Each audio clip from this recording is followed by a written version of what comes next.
So in this video I'm going to speak about why your social anxiety is getting worse.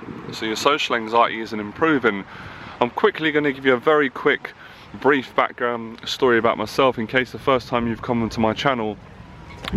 So when I was suffering from social anxiety really bad about 2.5, 3 years ago, I suffered social anxiety all my life. The first reason for me for many years why it didn't improve is because I was ashamed at the fact I had social anxiety. I didn't want to believe that I had social anxiety, so I pretended if I ignore it and pretend it doesn't exist, it's going to go away.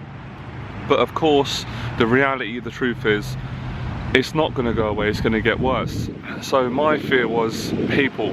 I was terrified of being exposed by people. I was afraid that people would see me for who I really was, and I didn't like myself at the time. I wasn't comfortable with my true self. So when I would interact with people, I would wear a mask. Now I know that we all wear a social mask to some extent. We all play this social game, but I was really wearing a mask to the point where I was completely not being myself, and there was a sense of self-betrayal. This was causing me a lot of distrust towards myself and other people, a lot of hate towards myself, and a lot of unconscious and surface conscious hate towards other people. And I didn't work on it. I didn't do the things I needed to do to overcome it.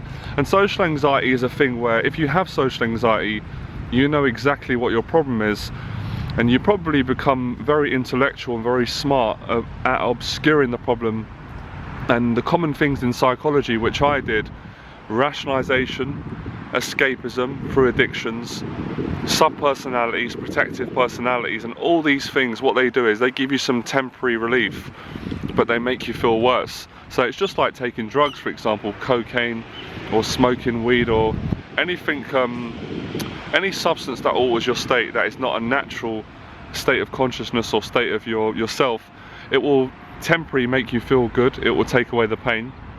When it wears off, which it always does of course, you'll be left with a baggage.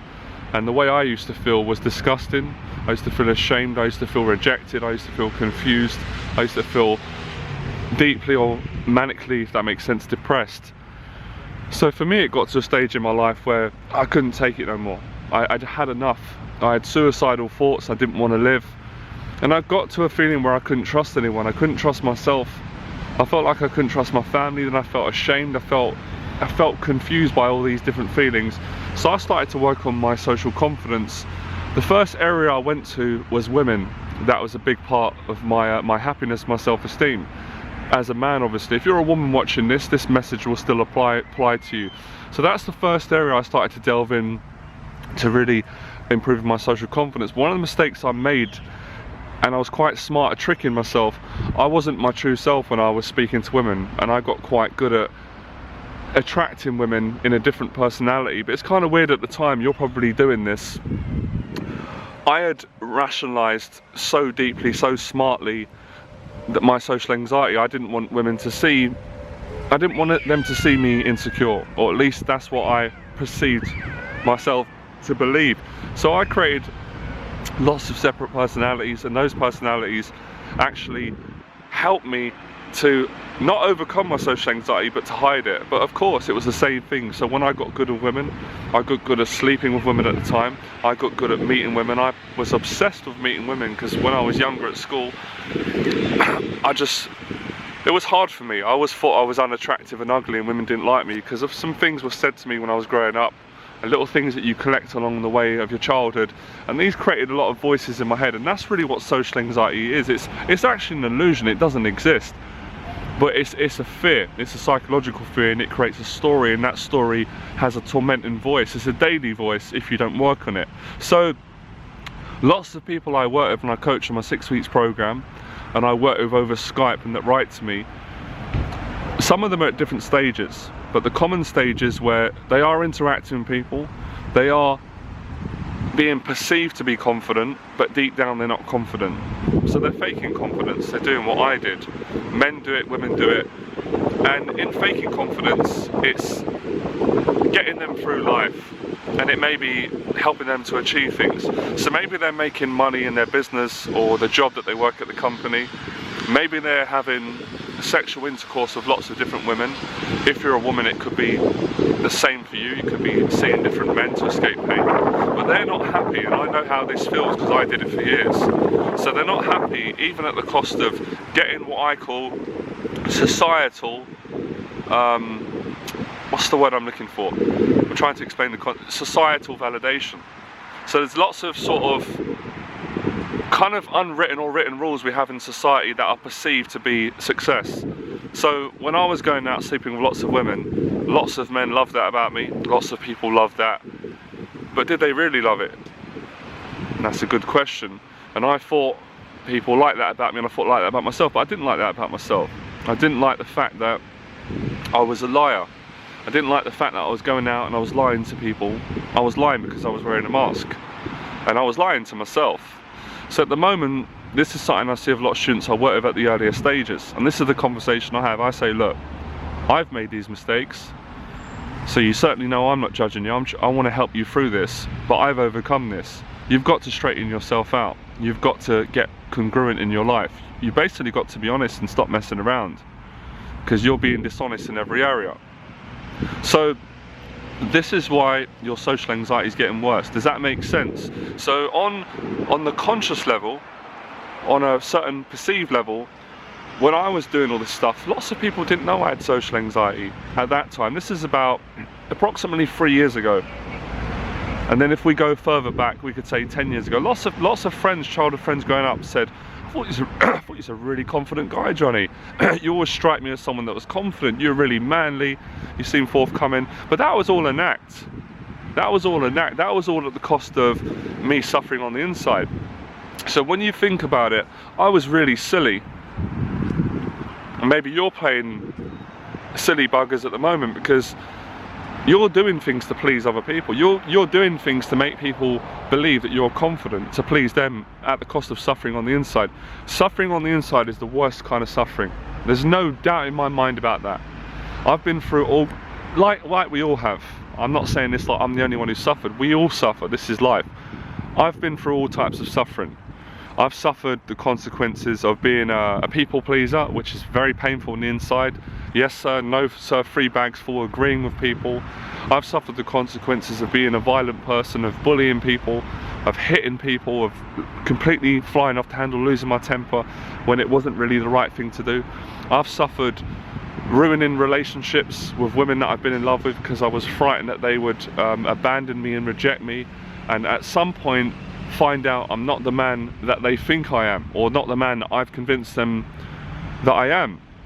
And that's caused me a lot of suffering. I've suffered the relationship with my family, my mum and dad, because I couldn't be honest with them for years because I was terrified of them, and I was frightened that they would, I was afraid that they would get angry with me. I was frightened of social confrontation.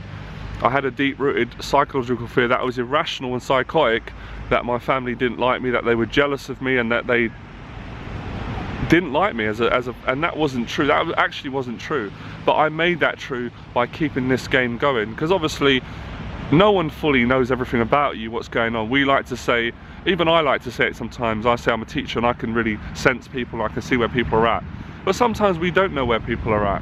We don't know how a person's feeling from day to day. We're not with a person all the time. We can't climb inside someone. So the reason I'm telling you this is because I've been through all this myself, and that's what qualifies me to be a very good teacher, to teach people how to overcome social anxiety, build true social confidence, and build a good relationship with themselves, and then start working from that place and achieving these, you know, if you want, societal goals that we have. Because I say to people all the time that I work with, look, there is nothing wrong with you wanting to strive to make more money and strive for success. There's nothing wrong. I'd be a hypocrite to tell you otherwise, because I'm doing it and I enjoy it. There is nothing wrong with you having sex, because a lot of men will say, are you saying it's dishonest to have sex? Look, listen to what I'm saying. If you're a man or if you're a woman, we wouldn't be here. How else did I get here? How am I doing this video if sex didn't take place? There's nothing wrong with having sex. But if you're having what I call dishonest sex, the other person might not know. So in your mind, you're thinking, well, I wasn't dishonest. If you're a man, because I use this rationalization by my words. See, I get anxiety sometimes. I use this rationalization by saying, well, when I go out on the street, I'm not forcing these women to have sex with me. They want to have sex with me. Most times they're enticing me. But I was a dishonest man. I was a dishonest man because I was wearing a mask. And I wasn't being myself. And I was hiding.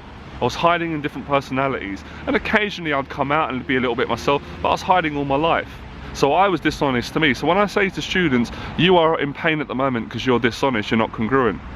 It's not an attack on your soul or your spirit. You are dishonest to yourself. Otherwise you wouldn't come and work with me. We wouldn't be having this conversation. You wouldn't be online looking at my videos.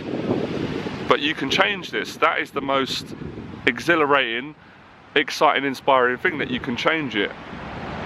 Otherwise I wouldn't be teaching, I wouldn't be sharing this message. I change it, and of course I've helped hundreds of people to make these changes, but there's still a lot of people that are stubborn. It's the false ego that say, no, I'm not dishonest, I have a little bit of shyness, but I don't struggle. Yes, you do. If you don't admit that you struggle, you'll never overcome it. I struggled in every area. I struggled to take responsibility. I couldn't wash a pair of socks out of having a panic attack. I struggled with neurotic jealousy. I struggled with paranoia.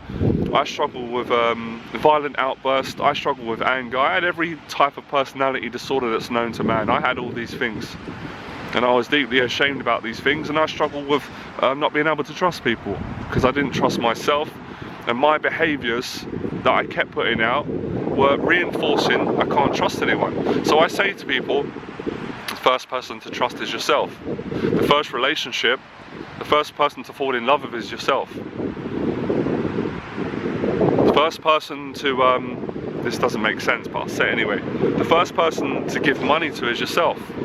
If people, lots of people write to me and say, I want to be kind, I want to teach, I want to be able to help people financially, help them with their self-esteem, but you can't help people if you can't help yourself. You can't do that, because that wouldn't be fair to you. You have to be selfish to you, and then you can start being a generous, kind person. So your social anxiety is not improving because you are not facing it on true terms. Does that make sense? And I know, because I did all this. I was a teacher years ago, and a lot of what I was doing was not on a conscious level. So at the moment, that's probably why you might challenge me when you watch this video. I might upset you. You might get angry, you might get pissed off, this might bring things up, but this is good. Because I wish I had someone, well, maybe it wasn't the right time for me. Eventually I did get a mentor 2.5 years ago who told me the same thing I'm telling you in a more different way, but he told me this. Because I said to him at the start, well, you know, I've got a little bit of fear in my life, but other than that, things are going great. That wasn't true. Usually, in my experience as a teacher and as a human being, when we say, I've just got this little problem, but everything else is fine, that is the complete opposite. So I'm not laughing at anyone, I'm laughing at myself, because I've said that. It usually means that we're fucked up in every area. So, the surface problem is always a deep-rooted problem. I'm doing this video to inspire you, because social anxiety is depressing enough, we already know that. So I want to turn it around. So everything that you're suffering with will be the very thing that will help you to transform your life and turn it around. Everything you're ashamed of, everything you're embarrassed of, everything that you don't want me to know about you, everything that you don't want your family to know about you, everything you don't want your girlfriend to know about you, or your boyfriend if you're a woman, everything you don't want people to know about you. This stuff needs to be cleaned out. This is why you're anxious around people. When I had lots of jealousy, I couldn't go and sit with confident people. I couldn't sit with them because I was frightened. One of them were going to say something to me, they're just going to say hello, and I'm going to flip, lose my temper.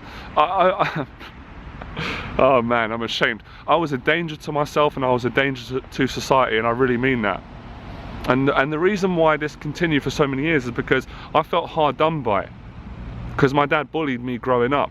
People bullied me, my friends bullied me, and I bullied myself and I bullied other people. So everywhere I turned there was a problem.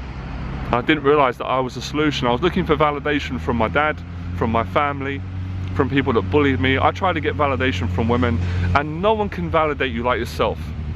I can't validate you like you can validate yourself.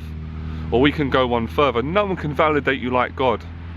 Joel Osteen, a Christian preacher, pastor, sorry, said a great line. I've just repeated it unconsciously and I loved it. He said, he done a talk about self-esteem, confidence, success, and he said, quit trying to get validation from people, quit trying to impress people, quit trying to He basically just said what he said was, start seeking the kingdom within in yourself, start getting these things from yourself. But I understand when you've got social anxiety and you're struggling, because this is how I felt. I felt, well, how the fuck am I going to get validation from myself? I don't even like myself.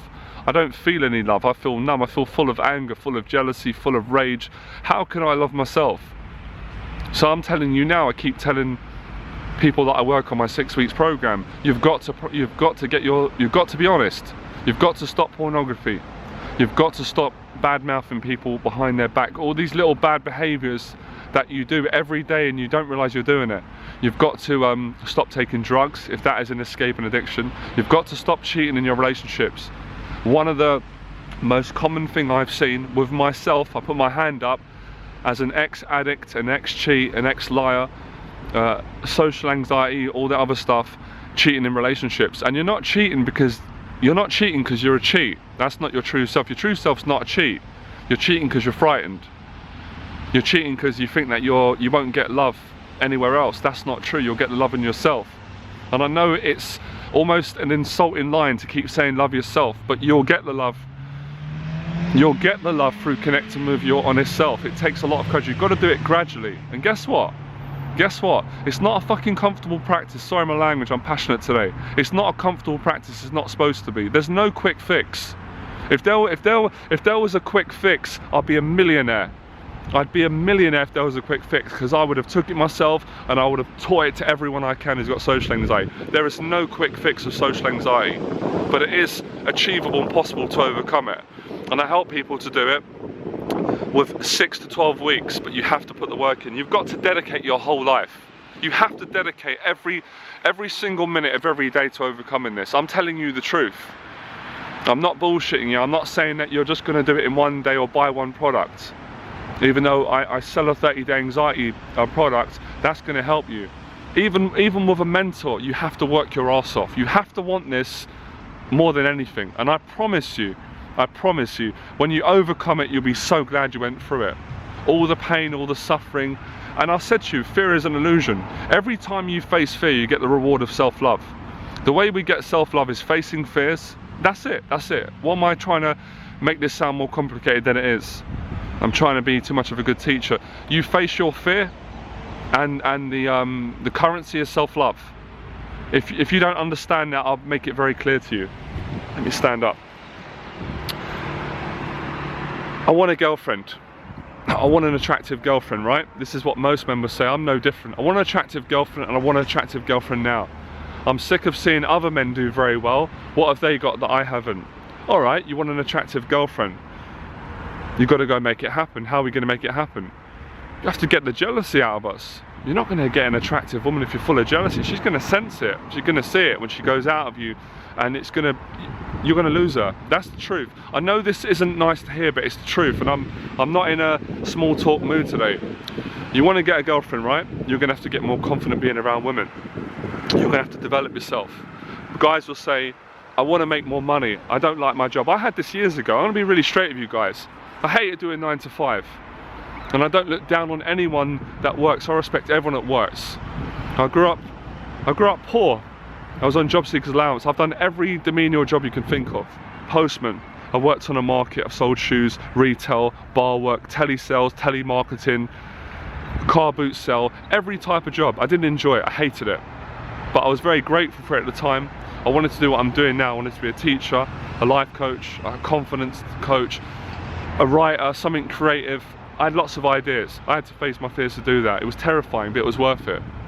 You have to face your fears, whether that's personal fears, working on character flaws, fears in the world. Otherwise it won't change. You're not going to get an attractive woman. I don't care what people say.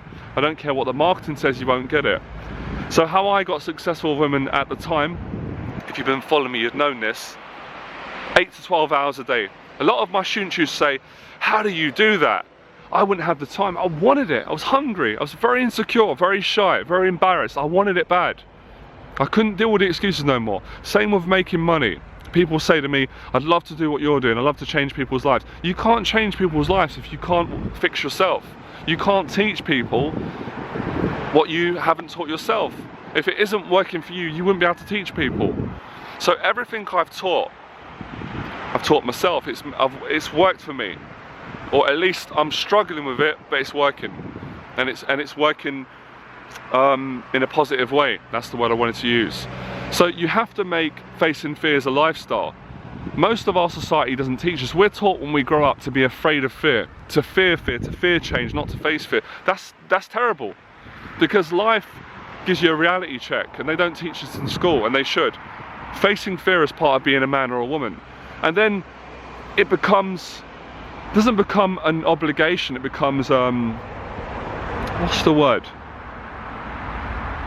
I can't get the word, but it can. I don't understand. I'm sorry, I've lost the word, but it becomes a passion. That's the word. Because I said already, the currency is self-love. Self-love is the most profitable currency in the world. Very difficult to make money if you've got low self-esteem. Brian Tracy said that. It's very difficult. It's almost impossible. Very difficult to attract good relationships if you don't think that you're worth anything. So everything I'm saying, to get to this place, you've got to work on your integrity. The better your integrity, the less you've got to be ashamed about. What's to be ashamed of when you're an honest person? When you go and meet new people, you're not going to be ashamed.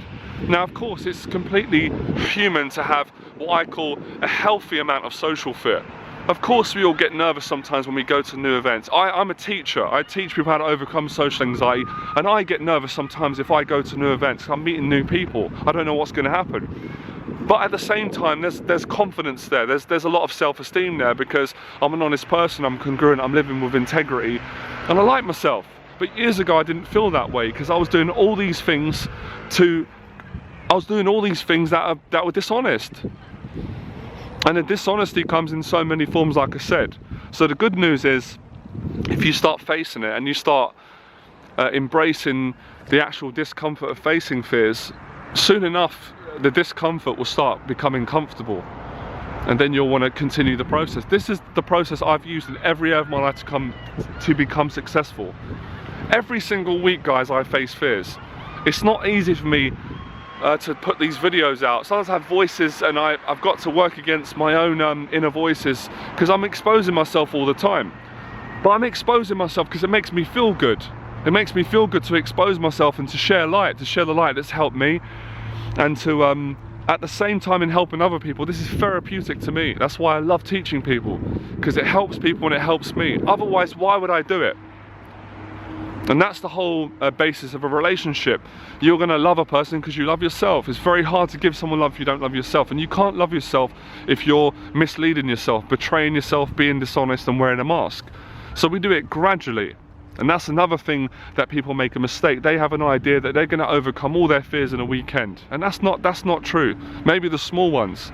So then you've got to start giving yourself credit, because when you've got social anxiety, I know this from my own experience, you're so hard on yourself, the inner critic. You're not good enough, people wouldn't like you. I went through all of this stuff, and I'm telling you, the more honest you are, the less you've got to be jealous about of anyone.